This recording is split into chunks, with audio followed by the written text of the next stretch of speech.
Jehovah Mekaddishkem, God my sanctifier. Saturday, Sunday. What day do you go to church to worship God?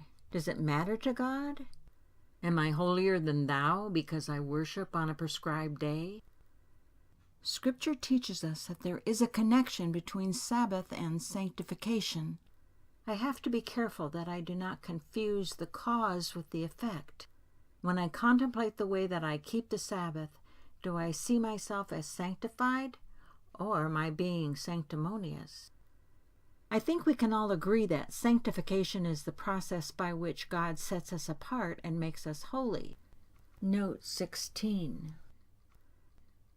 If Christ became my sanctification, my holiness, then I must accept the fact that the power to be holy in practice comes not from my rigid obedience, but from Christ himself, living within me. See 1 Corinthians 1:30. God made his people holy as they rested from their work and trusted him for all their needs. But the underlying purpose of Sabbath as a sign of our sanctification is lost in rigid ritual. Check out Ezekiel 20:12. Also, I gave them my Sabbaths as a sign between us, so they would know that I, the Lord, made them holy. Coming together to worship God and celebrate the sacraments regularly is vital to God's plan for the world. However, the ceremony is not Sabbath. So what is Sabbath? What is Sabbath-rest? It is the process of allowing God to sanctify us by faith. God rested on the seventh day because his work was finished. Note 17. It was finished, done, complete. As we let go of our need to work our way into God's favor, as we have the confidence that all the work has been done by God through Christ, we can experience Sabbath rest, not just on Saturday or Sunday, but minute by minute, day in and day out. From Hebrews 4:3, now we who have believed enter into that rest. The author of Hebrews used the taking of Canaan as an analogy for Sabbath. See Hebrews 3:7 through 4:11. Why were the Israelites prevented from entering into the land of the promise?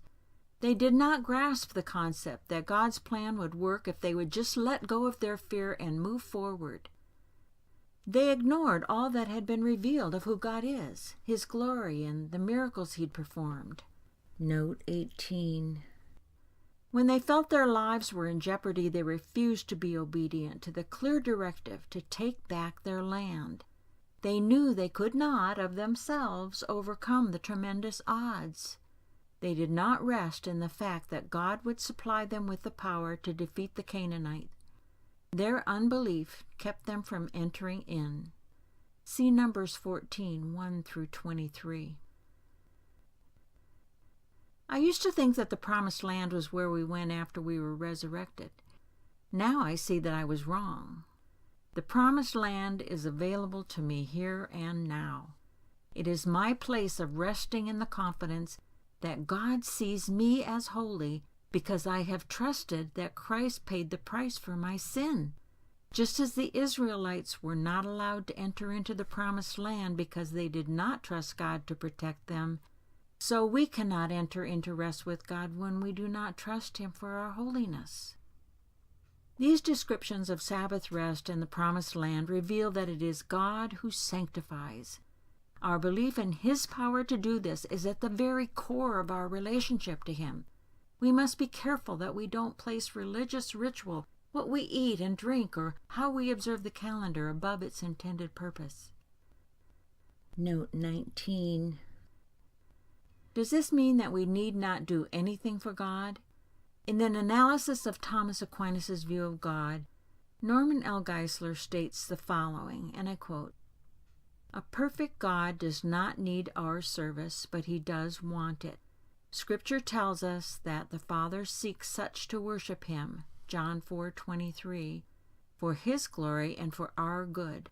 What then can we give to the God who has everything? worship, service. Why? Because He wants it for His glory and for our good. Finally, it is utterly presumptuous for finite and imperfect creatures to think that they can add anything to the infinitely perfect Creator. It is, however, humbling to know that such an exalted being even wants, although He does not need, our service to achieve His ends in furthering His kingdom. Note 20. Ironically, Sabbath rest is active. As described in the book with his name, Joshua led his followers into the land of the promise, but they didn't stop after crossing the Jordan. Their battles continued until the enemy had been defeated and each family returned to their assigned lands. All of this was accomplished by resting in God. By His grace we have faith. By faith we are able to enter into relationship with God. In relationship we become aware of God's plan for our lives. In our awareness, worship and service become outward actions motivated by the inward spirit planted within us by God. This is Sabbath rest. That we worship and serve is important. Why we worship and serve even more so. Acceptable worship and service do not sanctify us. They are the evidence of sanctification by God's grace. Keeping Sabbath is not a weekend activity or inactivity. It is the constant awareness of our inability to create holiness by sanctifying ourselves.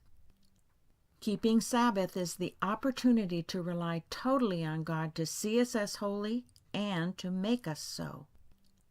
Can you look at Sabbath in this new way?